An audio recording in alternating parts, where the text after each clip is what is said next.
Hi, everyone. Welcome to our event, A Brighter Future with Baby Bonds. We will be starting in just 1 minute, so grab a cup of coffee and we'll be with you shortly.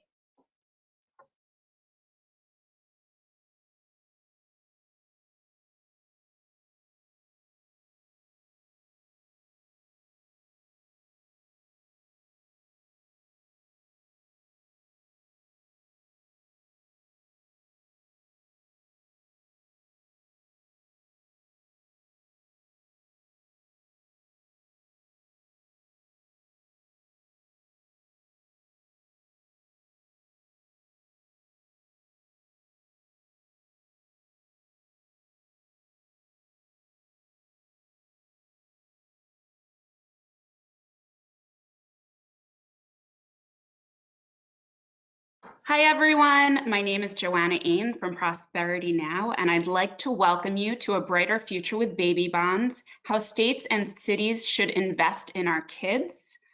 I am an Associate Director of Policy, and I'm going to quickly take you through a brief housekeeping slide before I turn it over to our amazing speakers. We are so pleased to be running this event with our amazing friends at the New School, Schools Institute on Race, Power, and Political Economy.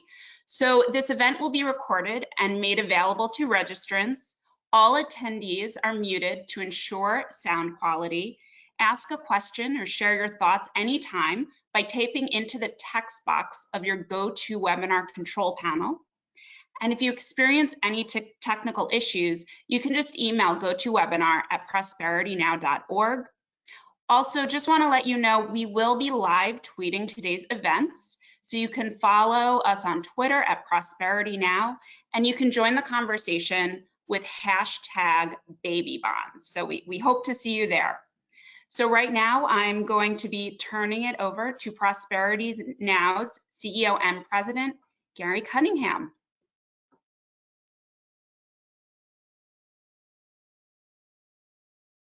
Thank you, Joanna. Really appreciate being here today. You are in for a treat today, everyone. Welcome to A Brighter Future with Baby Bonds, How States and Cities Should Invest in Our Kids. I want to thank you for being here. And I also want to say that this event really is about changing the future of this country so that everyone, no matter where they live, no matter where they come from, can actually fully participate in our economic systems. I'm Gary Cunningham, as Joanna said, President and CEO of Prosperity Now. This event is co-hosted by our fantastic partners, the Institute on Race, Power, and the Political Economy at the New School. The Institute's founder, director, Dr. Derek Hamilton, who originated this idea of baby bonds, will speak later. But I just want to say, when I was growing up, they had a commercial of you walk into a room and somebody would be listening to their broker and everybody would turn. So when Derek Hamilton, who has been leading this work on racial economic justice in this country for many years, speaks, everyone should listen. Our organizations have collaborated to bring you this event to take a deep dive into our new co-authored paper, A Brighter Future with Baby Bonds, How States and Cities Should Invest in Our Kids. I want to thank both our organization staff for really going all out, both on co-authoring the paper, but also on this event. Now, I want to tell you just for a minute, just step back for a minute, of why I strongly believe in this idea of baby bonds. As a racial justice advocate, I believe that everyone should have the opportunity to build wealth in America. Not just a few that already obtained generational wealth, but everyone. Baby bonds can provide children from low wealth households who are disproportionately Black, Latinx, and Indigenous the opportunity to secure a brighter future. With a small nest egg, you can make a big difference in building wealth and transforming America. when every child, especially children of color, born into families struggling to make ends meet, have the opportunity, we will be able to set up families, generation, and communities to live and thrive with dignity. Now, Prosperity Now's mission is to foster an economy that is just, fair, and free from structural racism, where every person, family, and community has the power to build sustainable wealth and prosperity. And I believe that baby bonds can go a long way towards achieving this mission. Our baby bonds work at Prosperity Now actually began many years ago with the work that we've done over the last 2 decades on children's savings account. We continue to support children's savings accounts. We believe that they are a vehicle, but not the only vehicle that get us to justice and address the racial wealth divide in America. We need policies that go beyond just educational supports to give children and adults, young adults of color, the capital they need to begin building wealth over their lifetime. Over the past few years, Prosperity Now has taken our experience working with CSAs, especially in terms of how to structure and manage accounts, as well as extensive experience and expertise in developing wealth building policies and apply them to promoting baby bonds. In 2018, we assisted Senator Cory Booker's staff in developing the American Opportunity Accounts Act, which could create a national baby bonds program. We also collaborated with Dr. Hamilton on a paper in early 2020, what a national CSA policy would look like. For those of you that might not have expertise or know the topic at all, let me just give you a little bit of a primer here so that you can actually understand what baby bonds are. So baby bonds really are, very simply, the government sets aside money for a child near birth, and that money grows. The government makes a substantial deposit for each child, with the largest endowment for children with households with the least wealth.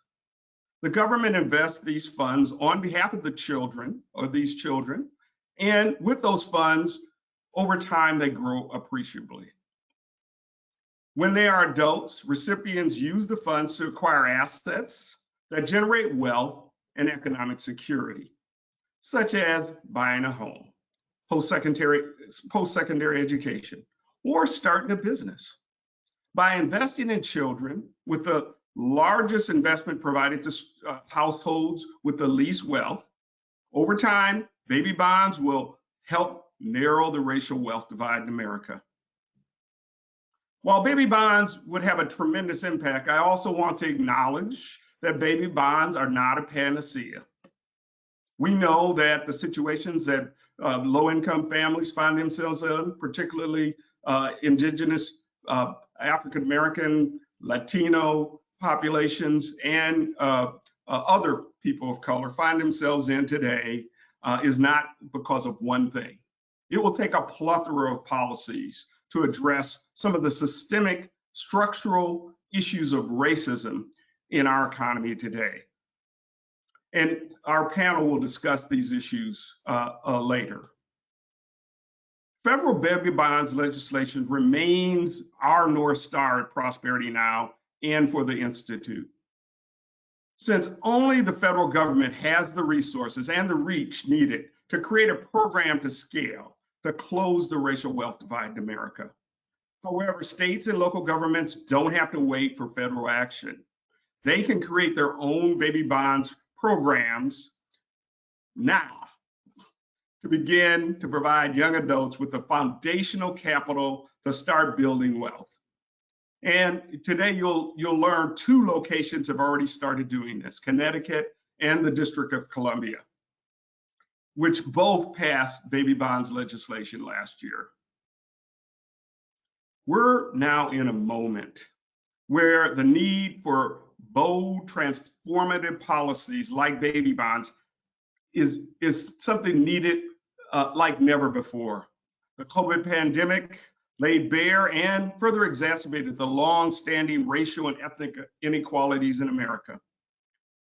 In this event today, we will talk about the concrete actions state and cities can take to address the disparities and economic inequalities that exist in your town and to transform our economy to an inclusive one where everyone can thrive. The event will be moderated by the wonderful Kimberly Adams, who is host of Marketplace on public radio, where she covers the intersection of politics and the economy. Our first panel will be on implementing baby bonds at the state and local level, and will include two pioneers on baby bonds policy: Connecticut Treasurer Sean Wooden and our own Washington, D.C. Council member Kenya McDuffie, along with Shira Markoff, Policy Fellow at Prosperity Now, one of the co-authors of this fantastic report, A Brighter Future with Baby Bonds. Well, then after that, we'll have a quick video that was generously shared by the Connecticut Voices for Children, in which we will hear from residents about the impact of the Connecticut program. Kimberly will moderate our second panel, Reimagining an America that Empowers People to Thrive, which will feature Dr. Derek Hamilton and Dr. David Grumsky, professor at Stanford University. They will discuss how baby bonds can be part of a larger agenda to ensure that all people, especially people of color and those with low incomes, have the income and wealth they need to thrive. Before I turn it over to Kimberly, we're going to hear from New Jersey Senator Cory Booker, a great partner who has been instrumental in raising up the idea of baby bonds in the national conversation. We are so grateful to him. He is an advocate and a strong advocate for creating programs that work for everyone.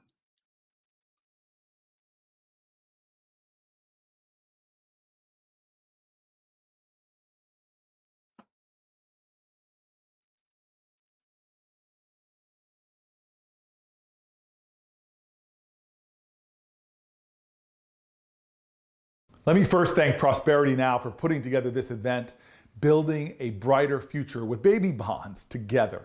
Prosperity Now has been such an incredible partner in the fight for economic justice, and in that fight, the fight for baby bonds. Thank you for your work, your activism, your leadership and advocacy.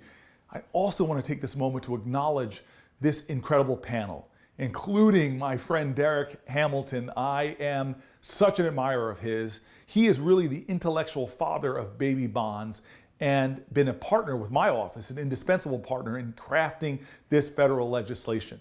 I want to also just celebrate Connecticut Treasurer Sean Wooden, who I've gotten a chance to connect with and am inspired by, and DC Council member Kenya McDuffie, who have been leading efforts, both of them, in their communities, and they have been light workers, not just for their communities, but for the nation.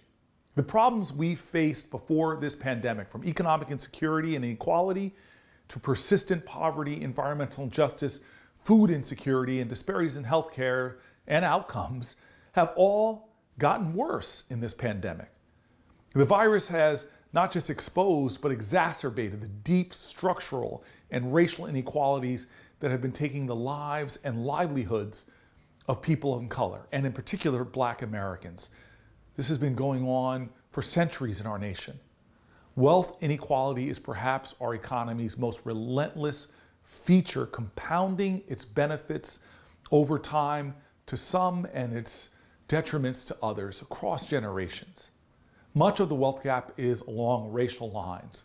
The 2019 survey of consumer finances found that the median black family has about $1 in wealth for every $8 held by the median white family. As you all know, wealth is primarily passed down from one generation to the next. And our history, and some of our dark chapters in history, some of the laws that were written have had deepening rather than shrinking of that wealth disparity.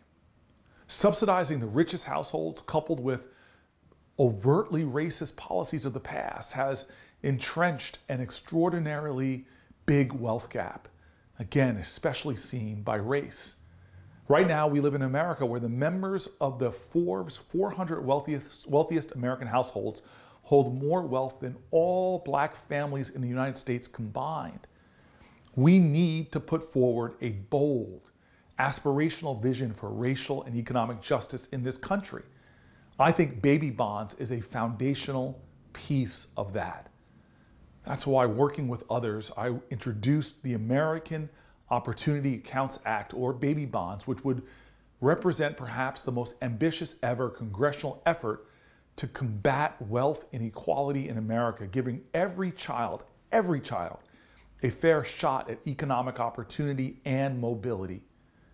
Every child in America will have an account that will grow over time based on their family's income in our baby bonds plan. This proposal alone, according to Columbia University, has the added potential to close the racial wealth gap by providing the lowest income kids with upwards of $50,000 to spend on wealth building activities like higher education and homeownership, the kind of investments that really change life trajectories. We can give every child a real shot to succeed based on their talents. And make no mistake, it would be transformational, as I said, in closing the racial wealth gap. That Columbia study found that a program along these lines would close the racial wealth gap between young black and white Americans from 16 to 1 to 1 to 4, 1.4, to 1. I am excited by the growing momentum behind this plan. It's growing in its momentum in the Senate. We now have 15 sponsors of my bill, including Senate Majority Leader Chuck Schumer. I'm excited about the possibility of getting this law passed. Last year, we saw the Biden administration usher in one of the most transformative economic policies in generations with the with the child tax credit and the earned income tax credit being expanded. The expansion of the child tax credit alone cut the child poverty rate in America almost in half last year. And so you understand, I'm so hopeful and still fighting to make sure that we can see this program pushed forward. But at the same time, I'm hopeful that the Biden administration will embrace baby bonds as another transformative idea that can provide that long-term financial stability for Americans and expand access to opportunity. Baby bonds are exactly the kind of investment in people we need to be making as a country.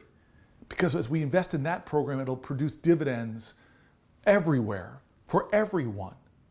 And so we have to continue and fulfill the fundamental promise, I believe, that is the American dream. As I said in the beginning, ultimately, this is what we need to be focused on. Wealth building for all, access to opportunity for all. Look, I was raised by a dad who was born poor in a small segregated town in North Carolina. A family who couldn't afford to care for him, but another family stepped in, took him in, put a roof over his head and raised him as their own. His community saw his potential and invested in it. They urged him to go to college and helped him pay for it. His church even took a collection to help him get his first semester's tuition paid for at North Carolina Central University, an HBCU. These investments in him gave him access to opportunities no one in his family had ever had before. And within the span of a generation, he moved his family from poverty to the middle class. I'm here today because of the generosity and the love of people who stepped in for my dad. But the poorest kids should not have to rely entirely on the extraordinary generosity of their neighborhoods to get access to opportunity. That is the kind of investment we can be making everywhere in America, in every child. My favorite author, James Baldwin, wrote that everything now we must assume is in our hands. We have no right to assume otherwise. We have seen in history what's possible when ordinary folks act with extraordinary courage. Every movement for justice, from workers' rights to women's rights, civil rights and LGBTQ rights, has been driven by people who recognized they had the power to make change. I'm grateful for this kind of determination. I'm grateful for my partners in this effort, for state governors and treasurers, for city council members and mayors, for so many who are together in this fight. And we are making progress.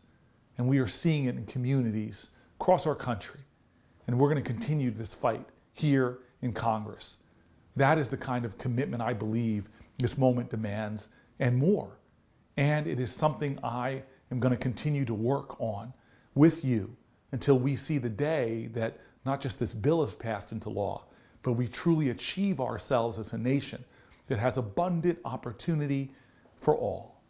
Even more so, that we are a people that live up to the highest thoughts and dreams and ideals of that very American dream. Thank you.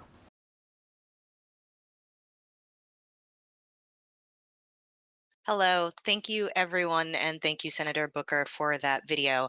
My name is Kimberly Adams. I'm a host and correspondent at the public radio program Marketplace, which is a business and economy program that airs on over 800 stations across the United States, and we have a suite of podcasts that are heard by millions of listeners. Thank you very much for the organizers for inviting me to moderate this very interesting and exciting panel. I'm going to move very quickly through the biographies of our panelists who are coming up so that we can get to their insights and also to your questions. So first we have Connecticut Treasurer Sean Wooden, who was sworn in as Connecticut State Treasurer in 2019. And he also serves as the president of the National Association of State Treasurers. Welcome, Treasurer Wooden.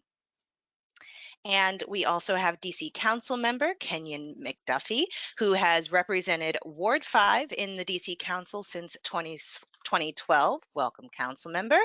And of course, Shira Markov, who's a policy fellow at Prosperity Now and a co-author of the paper that's being featured in this event, A Brighter Future with Baby Bonds, How States and Cities Should Invest in Our Kids.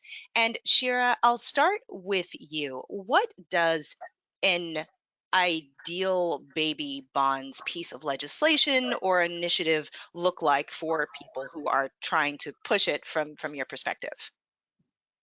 Thanks, Kimberly. Well, as we talked about in our paper, there are some fundamental essential elements of baby bonds. Of course, we do recognize that when you actually get down to the legislative process, there are a lot of other considerations, but this is kind of the foundation. So the first piece is a substantial monetary endowment. And, we can't kind of say this is the one amount that means substantial, but basically there should be enough money in the account that when children reach adulthood, they can use the money towards the purchase of one of those wealth building assets we've talked about. So a home, a small business, or post-secondary education. The second piece is that children from the lowest wealth households would receive higher amounts. And so if, in order to address the racial wealth divide, we want to make sure the most money goes towards children from those households with the lowest wealth, which are disproportionately Black, Latinx, and Indigenous. The next piece is automatic enrollment. So we want to ensure that everybody participates in the program. So automatic enrollment is an important way to do that. The next is that funds are restricted to wealth generating assets. So, if we truly want to close the racial wealth divide, we want to make sure that those funds are going towards assets that are going to grow in value over time and provide economic security. Another piece is really focusing on endowments rather than deposits. So the purpose of these accounts is really to set up a trust for children for when they are older rather than emphasizing family deposits. Another piece that's really important is having a sustainable funding source. So these are long-term accounts. We want them to be there for kids when they're older. And so having some kind of dedicated funding source that isn't going to, change when political winds or budget constraints change is really important. And then finally, we want to make sure that children are, or children's families are not in any way penalized for having this money for their children's future. And so the fund should be excluded from any asset limits for state benefits. And the last piece I'll add there, it wasn't in our essential elements, it was in others, but I truly think it is essential, which is having community input into the program. So we want to make sure that the communities, the families that are going to be most impacted by this program have the chance to provide their thoughts on the implementation and ongoing operations of the program. Thank you, Shira. So to see what this kind of looks like on the ground in an implementation, Connecticut and DC were the first places in the country to enact baby bonds legislation. What was that process like in Connecticut, and how did you land on the design of your program? Okay, I think you can hear me now. Yes. So our process was a lot of basic organizing, and starting with, we're in a moment in this country where my thinking and others is that we got to go bold, we got to go big, racial disparities, wealth gap expanding, and we've got a moment in time where America's watching, citizens of Connecticut are watching, and so we have the political space to perhaps go bigger and bolder. And so that sets the landscape. And with that, actually designed is just having conversations with key stakeholders and building, prior to the introduction of legislation, socializing the concept and getting faith, labor leaders, parent activist groups, others, building the momentum around this, key legislative caucuses, and introducing the concept, getting feedback that would later inform program design. And so the design features, our program initially, I would say, was modeled off of Senator Booker and Ayanna Pressley's, what they proposed, with some important distinctions, which in our case, it was, talking about the realities of implementing this or getting this passed. We don't have as many resources as the federal government. And so the program had to be very targeted, and ours is just directed at poor children. And so no steps, but poor based on if you qualify for the state's Medicaid program in terms of the mom that's giving birth. So that targeted approximately 16,000 babies born a year for that. And then getting, and all the features just laid out in terms of ideal design, happily, I was holding my breath to say, are we ideal? And the answer is largely yes, all of those features. An initial endowment contribution from the state. We have gotten through the legislature bond authorization for $50 million a year for the next 12 years to fund this program for that cohort. Funds targeted towards those wealth building activities, higher education, home ownership, investment in a business, retirement, savings, security, but that category. One of the interesting things that actually built support was a requirement that the beneficiaries go through a financial literacy education. That small tweak was actually pretty powerful for legislators, I'd say for some good reasons and for some bad reasons in terms of assumptions that people make, but that was a very good addition to the program. And so those were, and getting it through, it ended up being voted on a bipartisan basis. And I would describe that as just doing the work, building the coalitions outside of the Capitol and engaging the stakeholders, including Republicans, who through the process were fairly quiet on it. And out of the committee process, nobody voted no, but they didn't vote yes. When it got to the full legislature and put into the budget, it was voted on a bipartisan basis. Councilmember McDuffie, how different was that process here in DC? You know what? It wasn't all that different, actually. I'll tell you, I think with us, we wanted to make sure we built a large enough tent to ensure that we got it right and that we got input from the folks who are going to be impacted by this. Similarly to Treasurer Wooten, we looked at Senator Booker, Congresswoman Presley's proposals, along with white papers on this issue. Obviously, the work that Derek Hamilton has been doing has been incredibly important, and he was absolutely essential in helping with the hearing that we conducted here in the District of Columbia on the measure that I authored.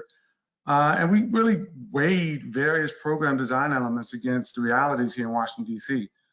For instance, we knew that we wanted a program to directly chip away at what is in the District of Columbia one of the starkest racial wealth gaps of any city in the United States, which meant we really need to focus on lower income households.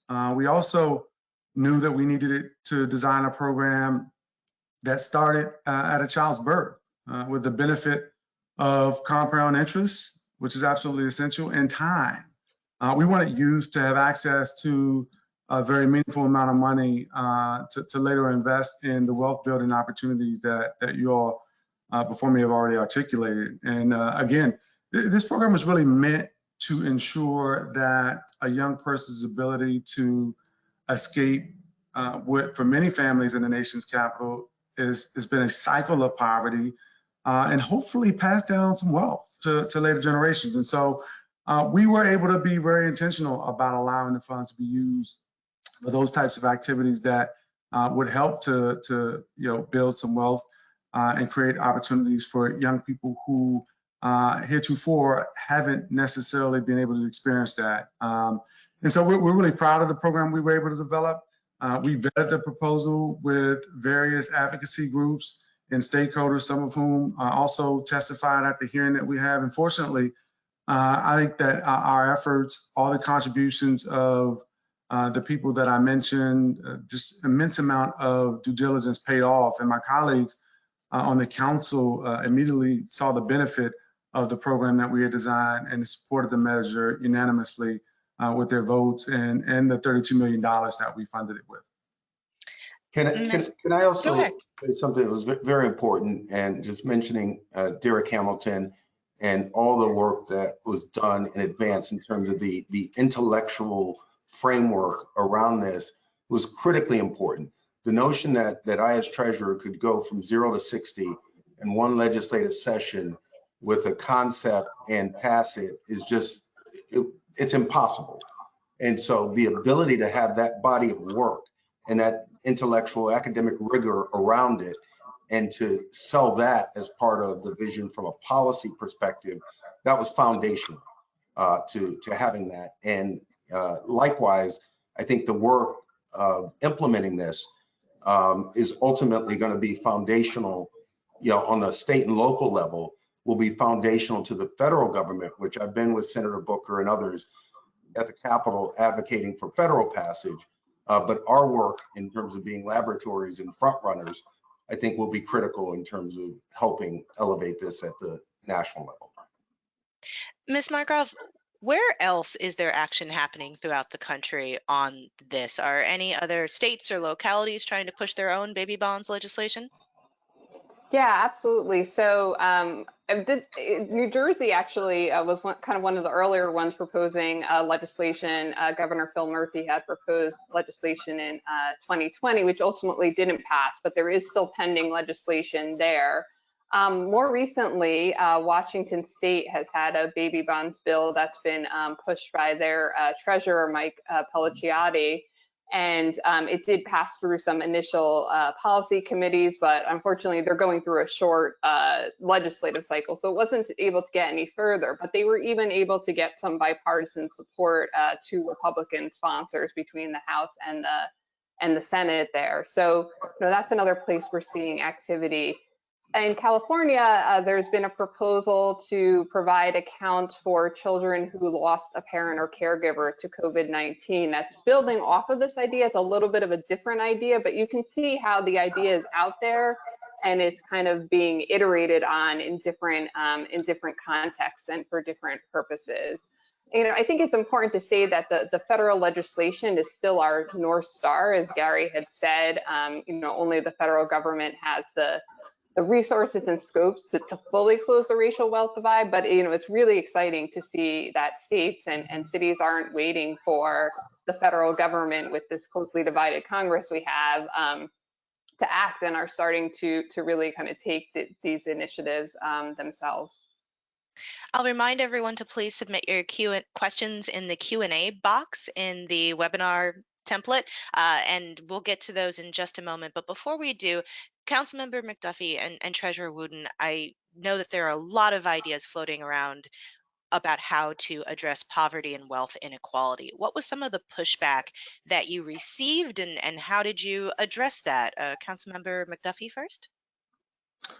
Well, I think some of the pushback we saw was from people who felt like this wasn't going to have the immediate impact that some other programs might have, and I think it was fair to make that type of statement. But ultimately, I think the process of vetting the proposal that we drafted with stakeholders really helped us generate this sort of buy-in, and to really convey that what we're doing is meant to be a longer-term solution to eradicating the racial wealth gap. It is not to supplant all the other things that we can do, which immediately provide support for those people living in poverty. But it wasn't as easy to sell as many wanted the proceeds to be available immediately or be used for some sort of immediate expenses that people might have. But because my team and I knew that families and youth also needed immediate financial support to ease their, I think, more imminent financial burdens. In the same budget cycle, I authored legislation that created a guaranteed income pilot program for low-income households. And so we were fortunate in the District of Columbia to have the availability of funding to do multiple things. But I think many people, after the process of having a hearing, some of the outreach that we did, really amplifying the voices of people like Derek Hamilton and so many others who've been leaders on this issue, we were able to make a compelling case that this sort of long-term investment is precisely what's needed for lower income families and trying to break the cycle of poverty that exists in the District of Columbia. Treasurer Wooten, what was it like in Connecticut? So I would say that was one of the #1 issues or concerns, and you have different buckets. You have those who are naturally sympathetic and supportive. That's the critique. Those who aren't, and there's a different critique, right? So on that point, yes, we agreed there are immediate needs, but I made the case that we have to think differently, longer term, bigger, bolder, if we're gonna have transformational change.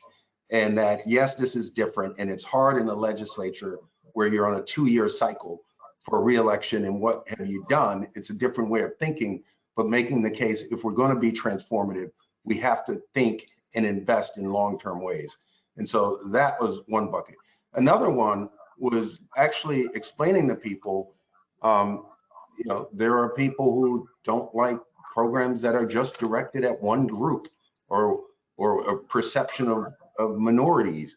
And, and walking through Connecticut, we have 169 towns, and getting a list of how many participants on state Medicaid in each town, and being able to show that list and to say, we actually have poverty and people on Medicaid in 169 towns in Connecticut. That includes places like Greenwich, Connecticut, which we think of as wealth, and Darien and some others. And so that was powerful in terms of expanding the coalition and saying this is actually, wealth inequality touches everyone, and disproportionately Black and brown folks. And so that's why this will help close that racial disparity gap.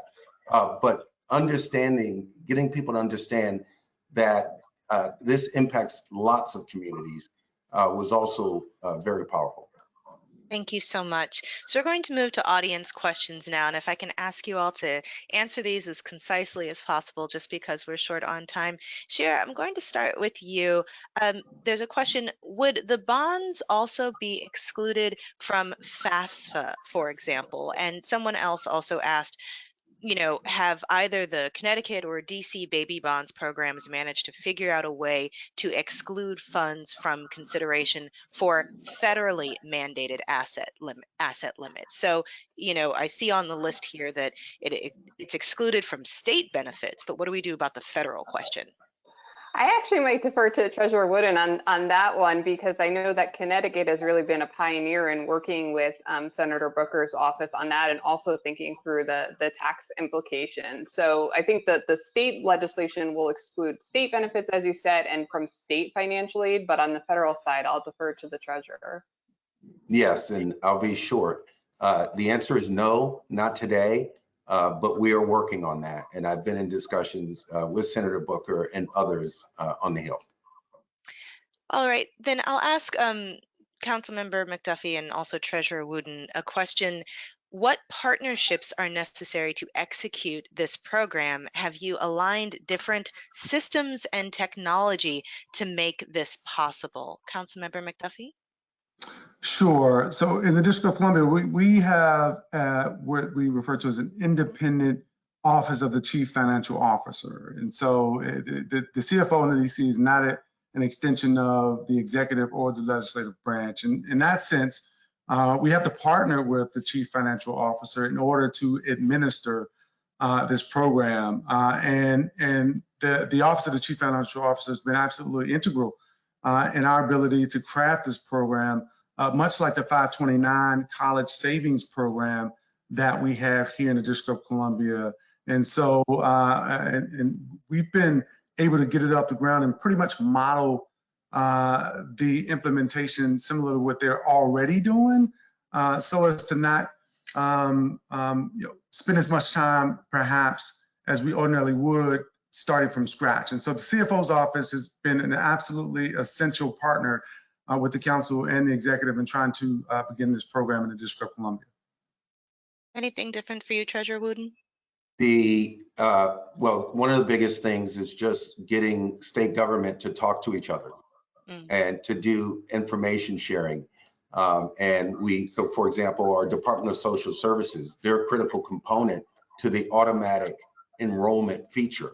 But in order to do that, we have to share information, across parts of government.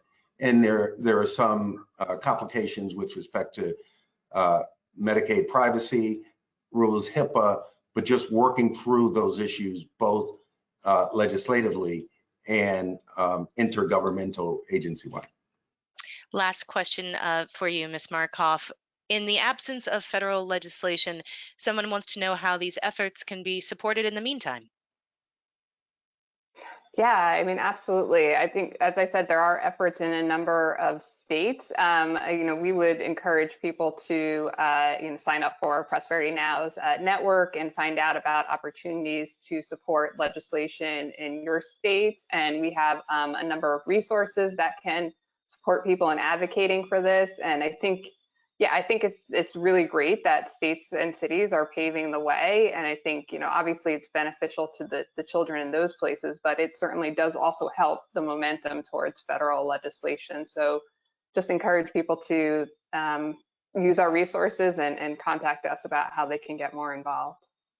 Thank you so much, Shira Markoff, Kenya McDuffie, and Sean Wooden. Really appreciate your time. Thank you. Thank you for having me. Thank you. Now, before we move on to the next panel, we are going to play a brief video that the Connecticut Voices for Children has generously shared to give us some perspectives on what the people actually using these programs are thinking about it.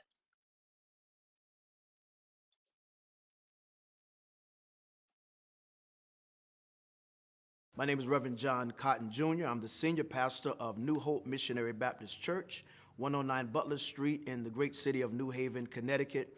Also, I'm the president and founder of our nonprofit, Hope Incorporated, helping our people to excel. The Connecticut Baby Bond Program, during a meeting I had with Connecticut Voices, met with a young lady, Ms. Dominique Moody, who introduced me to the Connecticut Baby Bond program. I was shocked that I didn't know, being the grandfather of 6 and I have 2 on the way. I know a lot of people in my congregation, a lot of people in the community have left Connecticut. And so whenever you can level the playing field, it's always a great help to keep our talent in the state of Connecticut. And so it's great to know that a child that is born receiving Husky, that there is some investment that is going on while they grow and mature, and that there's something there after when they get to a certain age that they can receive and to apply to some of their dreams and goals so that they can achieve things that ordinarily they would not be able to go after. And so I think that's great. I feel good. I'm really glad that there's this program. So I always say I'm upset because I just wish that somebody said this a long time ago. My name is Shayla Good. I was born and raised in London. I also went to New London High School. I like to be the star of the show, not behind the scenes. Went to Eastern for communications, loved it. Decided I had to leave. But now I'm just doing my own little podcast thing, just, you know, online schooling, just doing my own thing here and there. I was definitely excited to go to college when I graduated high school. And I was a communications major at the time. So there was just like a lot of stuff. I just didn't have a car in college, so it was really hard to get around and really do stuff that applied to my major, because I'd want to go to a radio station down the street to do internship, but it's kind of scary walking around the Willimantic, so I wasn't able to pursue that, as I didn't want to get hurt trying to walk to better my future, and all of a sudden I don't have a future anymore. So definitely with the baby bonds money, I would have had a car, and I would have definitely paid for like my books and other things I really needed in school. If I was given the baby bonds money, I definitely would have stayed there all 4 years. I'm Sherelle. I'm from here in New London, Connecticut. Always been here. I'm a mom, and you know, I work in healthcare.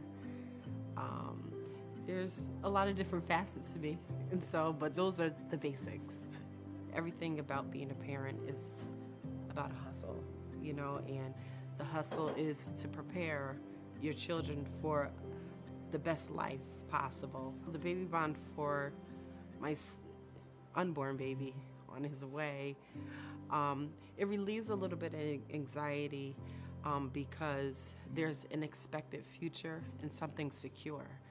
And as a parent, that's all you really want is security. That's the main part of anxiety. Raising children is just like, what does the future look like for you? But I think just something that is a pillow, you know, for them, it takes away a lot of anxiety for a parent. Everybody wants an expected future, and that's the goal.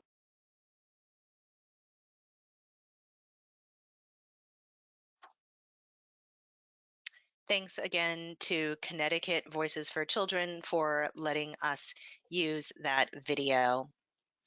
And so now we are ready to move on to our next panel. Some of our ability to think broader about this topic and place it into the national conversation with Derek Hamilton, who you all have heard quite a bit about already on this panel.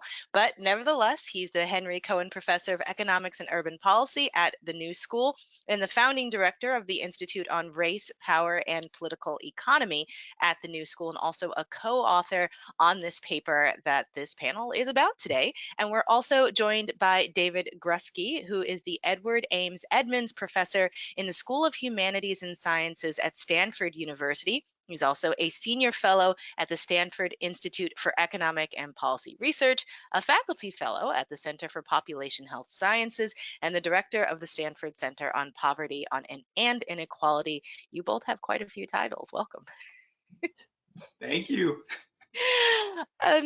Dr. Hamilton, I'll start with you. Can you place this work in the broader context of the national conversation about wealth inequality right now?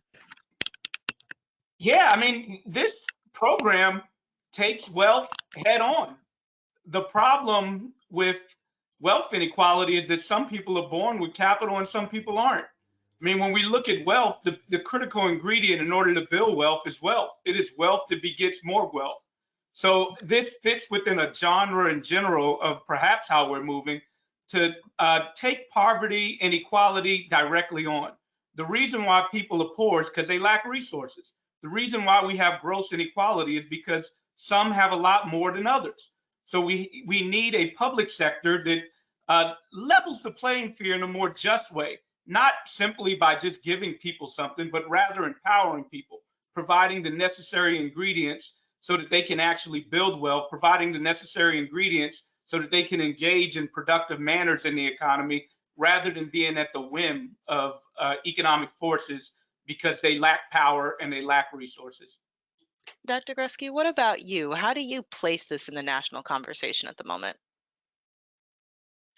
Yeah, I was listening to what Derek just said. I think one follow-up on this is that, of course, this is a bold and transformational proposal, no doubt about it. But at the same time, there's a sense in which it's very tame and mainstream. It's tame and mainstream because it's all about providing equal opportunity, one of our country's supposedly most fundamental commitments, honored in the breach. As Cory Booker noted, and I think it's worth reemphasizing that point, it's really about saying that as a country, we should live up to our commitment to the American dream. It shouldn't be a shallow commitment. It shouldn't be a lip service commitment. It shouldn't be one of those meaningless talking points, trotted out in an election. We have an opportunity to go beyond all that and to authentically commit to that principle and make our institutions come a bit closer to aligning with what people believe in. We is doing quite a bit of work there because we don't all agree that baby bonds are the best way in this country to address wealth inequality. How much federal support, because we heard earlier that the federal legislation is the North Star for people pushing baby bonds, how much federal support is there for a federal baby bonds legislation? Either one of you, go for it. I mean, it's certainly growing. It's certainly more today than there was 5-10 years ago. As Senator Booker pointed out, there are at least 15 senators that are willing to co-sponsor it. But like any policy, we shouldn't wait on the federal government. We can build at local and state levels, which, as you can see today, from Councilman McDuffie as well as Senator Wooten, that we're already starting to do that, and they're not alone. And at the end of the day, we can always quote FDR, we make them do it. We build up momentum. So, and then I'll say one last thing, and that is the thing that will definitely get in the way of this occurring is pessimism. If we just resound ourselves to despair, then the status quo will prevail. But in order to get justice, we have to actively demand it. And sorry, I said one last thing, but also baby bonds is not the only solution. I think we need to make that clear. Baby bonds is a prospective policy that ensures that everybody has a birthright to capital. But we can also talk about the complement of reparations. We can also talk about a wealth tax that breaks up that concentration of wealth at the top in a way that's anti-democratic. Not that we begrudge people for having lots of wealth, but it's problematic when all that wealth can be used in a way to manipulate our political system to keep us from doing things that we need, like making us more climate resilient, for example. When talking about this, you said that there are plenty of other options for addressing poverty and wealth inequality. How do you compare using baby bonds as a tool to something like expanding the child tax credit, something many people might be familiar with from the expansion that happened during the pandemic? Dr. Grusky? Yeah, I think it's important to think about the two effects that baby bonds will have. The most important effect of baby bonds is that when children become adults, they'll have the capital needed to access opportunity.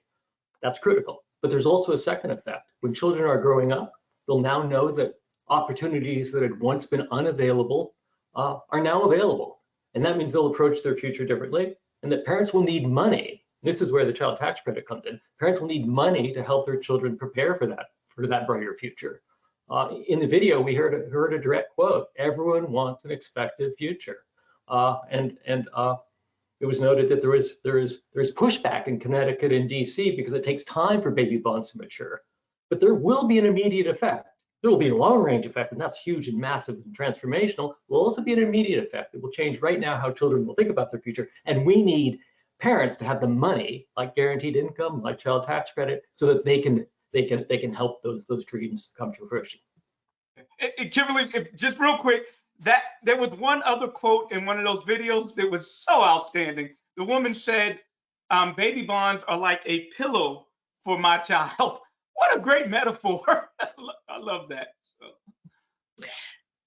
But what about this difference between what we're talking about with baby bonds is addressing wealth inequality, as opposed to something like a child tax credit, which has to do with, income. How do you balance investments in those things in terms of which is going to be the most efficacious in addressing some of these systemic economic inequalities that we see in our country? So lots of dimensions of economic well-being, economic insecurity, and we get caught up and mired in the notions of scarcity. Oftentimes we say, well, what about this policy as opposed to another policy that are both important. For example, people need quality education, but they also need wealth. People need income to meet their basic needs and their day-to-day functioning, but they also need capital investments to have the long-term security that wealth provides. People need healthcare. So there are a set of enabling goods and services that people need. I mean, we're talking about metaphors. At one point, we were able to maintain 2 amphitheaters of war, both Iraq and Afghanistan. And the questions, I guess some people ask that question, but certainly we can afford to provide economic rights in multiple dimensions for people, and we should not be mirrored in the scarcity of having to sacrifice wealth for income. How do you have that conversation, though, in our political system where scarcity is sort of the language of the day? I understand your point that you don't believe it's real, but then for people who are pushing proposals like this, how do you have that conversation on a national level? Go ahead, David, Derek, whichever one of you wants to go for it. I definitely defer to Derek, but happy to say something at some point. Yeah. You lead and I'll follow, David. How about that? Okay. Well, I guess I think it's really important to look at the big picture here. This is a country that through this grand neoliberal experiment, we put everything on the market. We've even put access to opportunity on the market. Now, you might have thought, well, opportunity is sacred and we wouldn't have put it on the market, but we have. And so we've set up market institutions in which we need not just income, but wealth in order to take access, in order to take advantage of those opportunities. So we basically say, put the cash on the table if you want to train yourself and get a good job. Put the cash on the table if you want to access entrepreneurial opportunities. Put the cash on the table if you want to passively accumulate wealth through home ownership. That's the society and economy that we have. That's the reality of it. To make that work, a society in which even opportunity requires wealth, we have to provide everyone with at least some capital, the capital that's the entry price into accessing some of the most important opportunities in play. So those opportunities are now available to people born into wealth. That's not equal opportunity. That's opportunity for those born into wealth. And so I think that's why addressing the wealth gap is all critical. Of course, there's an income gap. That's critical too, but we can't ignore. We ignore it at our peril, the wealth gap. Yeah. And I'm going to disagree with David in one dimension, which is I despise that word opportunity. I think we should exercise it from our political jargon. I think it's a political ruse. I think just like the neoliberal narrative that places merit solely on people's actions, inactions, capabilities or inabilities, without notions of power, without recognizing that any transaction requires people to come in with resources and power, is almost amplified by that word opportunity. Now, we know that the word literally doesn't mean that, but I think it's been manipulated in a political discourse to put the onus of inequality on people and not on structures. The reason that people are poor are because they lack resources. That's a definition. It's almost an identity. So poverty is a political choice. Right now, the way we have defined our economy and defined our narratives about opportunity and even the American dream has put the onus on individuals so much that we ignore structures. We protect property rights, but not economic rights, not human rights. We don't protect people, but we protect property. But we have no we ignore all the immorality that has come about in the ways in which property has been distributed today. We ignore the ways in which we implemented federal policy and ways in which we incarcerated people, and then all of a sudden we want to protect private property. I think an alternative approach is, rather than using the market as a disciplinary mechanism, and here's where I know we agree, David, so it's not a juxtaposition. We need a society that empowers people so that they can reap the rewards of their ingenuity in an authentic way, so that they can reap the rewards of their hard work in an authentic way. And that's going to take time. That neoliberal vision didn't just occur overnight. It occurred over 30 years. And race was a mechanism by which they were able to implement that. And we could talk more about that. But likewise, we need economic rights framework. We need to make sure that people have the resources they need to thrive. Dr. Gresky, a lot of your work focuses on economic mobility. What role do you think a program like a baby bonds program might play in, creating economic mobility, when a lot of people believe that economic mobility has simply disappeared in recent generations? Yeah, well, there's a lot of reason to be worried about the capacity to realize, this commitment to mobility, because it's just not there. And so then, as I was saying, the issue in part, not exclusively, but the issue in part is that you need money to access a capacity to be mobile. You need money. You need capital. If you want to be an entrepreneur, last I checked, you often need some startup capital. So that is not a type of mobility that's available unless you have the capital. If you want to get a job that pays well, last I checked, it often, not always, but often requires, a high quality college education. You know what? We put that on the market. You need to pay for that. You need capital. You need to be able to take a pause a bit from working and focus on that training. And that means you need capital. And so if you have a society in which mobility depends so fundamentally on capital, you need to address the problem. You need to allow everyone, even those who were born into wealth, to have access to that type of mobility. Trying to get rid of opportunity for my phrases, Derek. I'm working hard. I saw that, David. He's going to be paranoid for the rest of the conversation. Dr. Hamilton, I'm looking at the slide for this panel, Reimagining an America that Empowers People to Thrive. Is there any precedent for sort of resetting our minds and the way that we think about economic opportunity in this country, and who has access to what resources? Yeah, I mean, it is almost as if my discipline of economists have almost pulled the wool over everybody's eyes and almost naturalizing this notion of what we have today, that the market is the essential best mechanism of distribution. But again, without notions of power. I'm not anti-markets. I'm not pro or against markets per se. But historically, we've had a precedent going back to coming out of the Great Depression. There was the New Deal, and then after that, there was the Great Society, when we did things like Social Security, where we said we're not going to tolerate people in the twilight of their life literally dying in the streets as paupers, that we're going to set up a Social Security system to protect them. We recognized with a Department of Agriculture that farmers needed some capital foundation in order to grow their farms. I mean, we can keep going with all the policies that came about. We did things like the Wagner Act that provided workers the bargaining power, so they didn't just have to take what employers gave them, but could collectively organize in a way to fight back and work for better terms. Now, what was the critical ingredient that was missing in that revolution? It was not inclusive racially. We know that by design, as well as implementation, Black people were largely excluded from the benefits that came about. One quick example, when Social Security was passed, it excluded domestic and agricultural workers.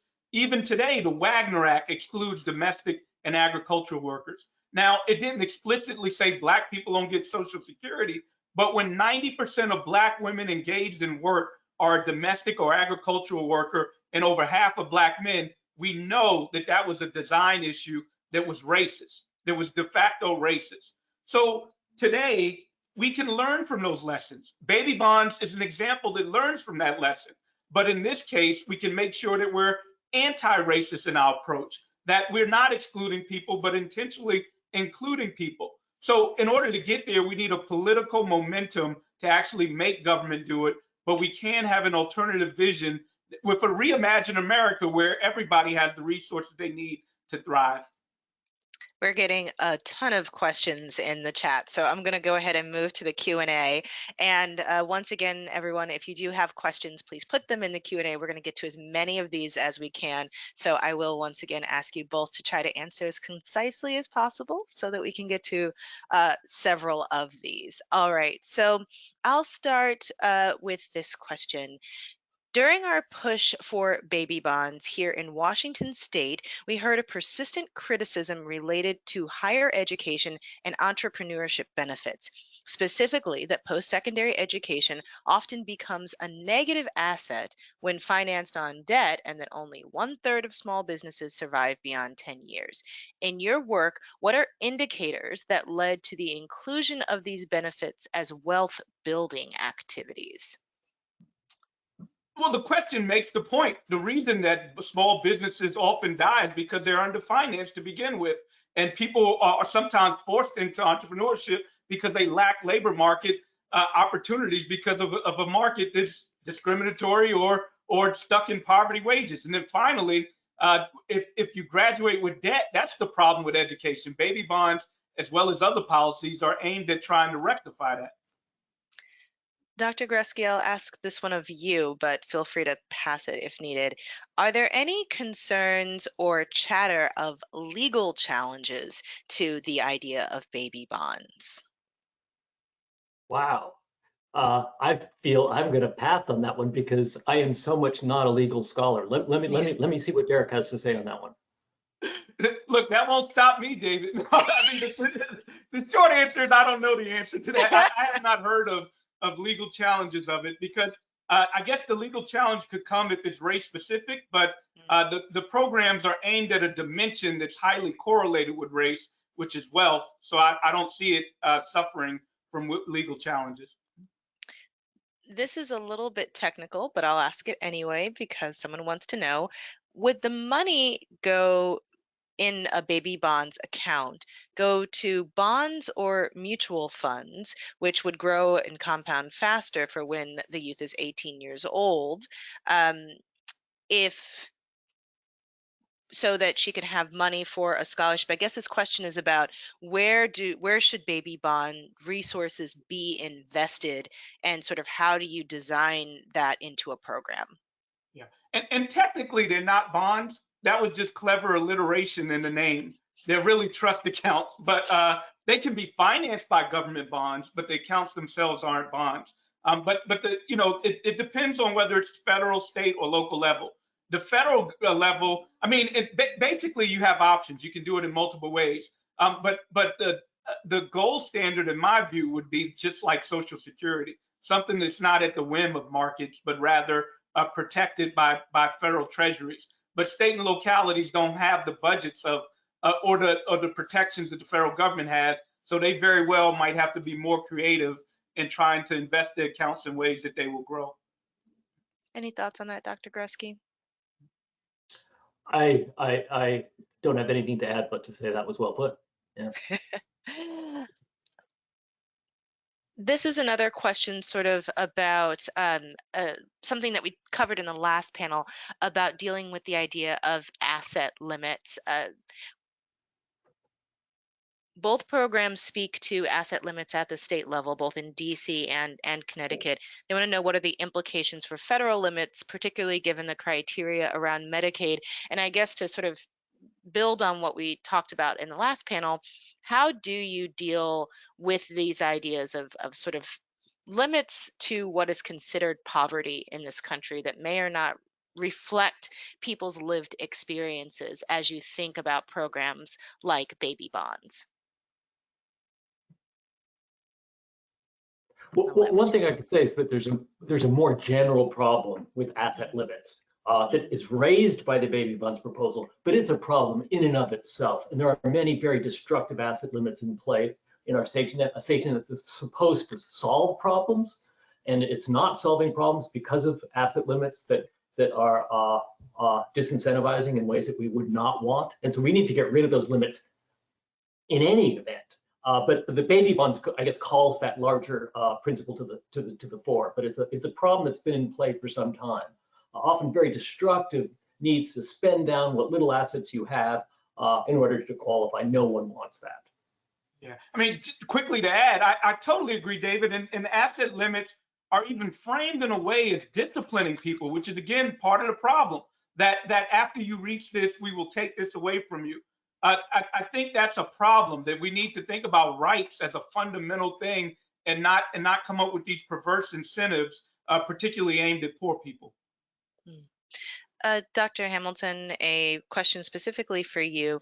Do you see an opportunity to retool CSAs across the country to baby bond programs? And before you answer that, can you just explain again what CSAs are? So CSAs are savings accounts that they are held. Oftentimes, you can have CSAs that governments provide some initial endowment and even some incentive where if somebody contributes, they'll match. But they're pretty much designed as savings accounts. Baby bonds has a fundamentally different perspective.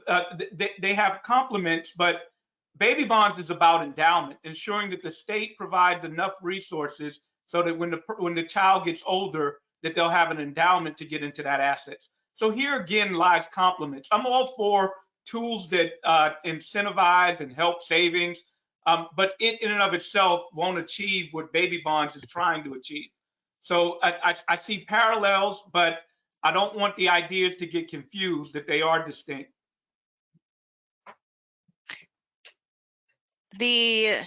I understand that you don't want to be bogged down by pessimism, but can I get a gut check from each of you in terms of where we actually are in this process in the country in terms of what's next? Are we just going to see sort of more and more states doing programs like this, or local communities? Do you really think that we're going to see some sort of movement on the federal legislation in the coming year? Where's your gut check? I'm gonna go with David first because I feel like I know what Dr. Hamilton's gonna say. Well, I'm very unskilled at political prognostication, but I will do it because you never stops anyone. Yeah, that's right. Regular caveat and then go for it. But I do think people are tired of cynicism. I do believe that with my heart. I'm tired of cynicism. We need to move beyond it. We need to authentically rebuild our society so it comes closer to aligning with what we believe in. This is obviously but one step in doing that, but it's a very important step. And I think people are behind this vision of building a society that, that actually lives up to what we want, an inclusive society. That's what we're supposed to be about. How can we imagine that people won't embrace moving beyond cynicism, shallow lip service commitments, and actually getting the job done? I think I'm not going to be cynical about this because I don't think there's room for it. We've had a 50-year run of growing inequality and concentrations of wealth that does not seem to be, that seems to be vulnerable. That seems to be vulnerable. And we can see it in some of the political actions that's taken place. In the midst of a pandemic, we had a summer of people clamoring that Black Lives Matter. We also had, on the other side, a near takeover of the Capitol with fascist and racist symbols of people, symbols of nooses, et cetera, taking on. So my point in pointing this out is that the system seems to be very vulnerable if we look at political agitation. Now, it's not a far-going conclusion that we will have something better, because fascism breeds on inequality and despair as well. So I think we need to be intentional. That's a cautionary tale But we need to be intentional in building movements that put justice front and center. And then, the last thing I'll end with another example, and then I'll stop. It's been 25 years since the passage of welfare reform, which marked, I guess, the culmination of a revolution where we said, we're not going to give poor people money anymore. Instead, we're going to discipline them. We're going to sanction them. We're going to only reward good behavior and punish them for bad behavior. Just recently, we passed the refundable tax credit. Unfortunately, it hasn't been renewed, but we can do something about that. But that refundable tax credit was a revolutionary break from that welfare reform revolution. So to me, that is another positive sign of optimism that we really can have something different. Okay, let's end it on optimism that we can have something different than what we have. Dr. Hamilton and Dr. Grusky, thank you so much for your thoughts, and thank you to the audience for your questions. And I'm going to say thank you so much to the many, many people who helped organize this event, both at Prosperity Now and at the New Schools Institute on Race, Power, and Political Economy. The folks who are just too many to get through are up on the screen, but I want to say a special thank you to Shira, who really carried a lot of the load on this. So thank you to everyone very much for joining us, and there are a ton of additional resources that you can find on the website and in the chat, and I'm sure that will be followed up with later. Read the paper, it's pretty interesting and lays out some details on what other states are doing, and I imagine this is going to be part of the discussion for some time to come. And so I'm going to thank everyone and wish you a wonderful rest of your week and day.